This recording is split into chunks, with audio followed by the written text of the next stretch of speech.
Good day everyone, I am the reporter number 1 and today I will report and answer the question 1 and 2.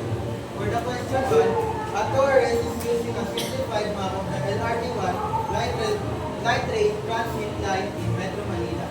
The map has scale of 1:150,000. If the measured distance between the Baclaran station and the Bloomingdale station on the map is 12 cm, what is the actual distance in kilometers?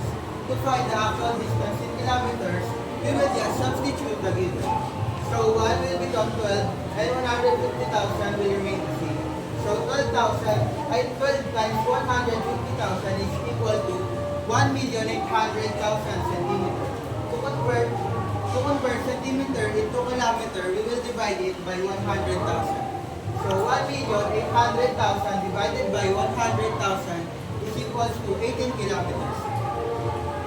For the question number 2, an architect is reviewing the TCT transfer certificate of title blueprint for a residential lot in Quezon City.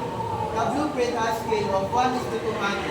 The front boundary measures 15 centimeters on the blueprint and the depth measures 20 centimeters. What is the actual area of the rectangular lot in square meters? We will also substitute the given. For the front boundary, 15 times 200 is equals to 3,000 centimeters. To convert it into meters, we will divide it by 100. So 3,000 divided by 100 is equals to 30 meters. For the side boundary, 20 times 200 is equals to 4,000 centimeters. To convert it into meter, we will also divide it by 100. 4,000 divided by 100 is equals to 40 meters. And for the final step, we will use the formula to find the area of the rectangle. So, area is equals to 30, which is the length, times 40, which is the width.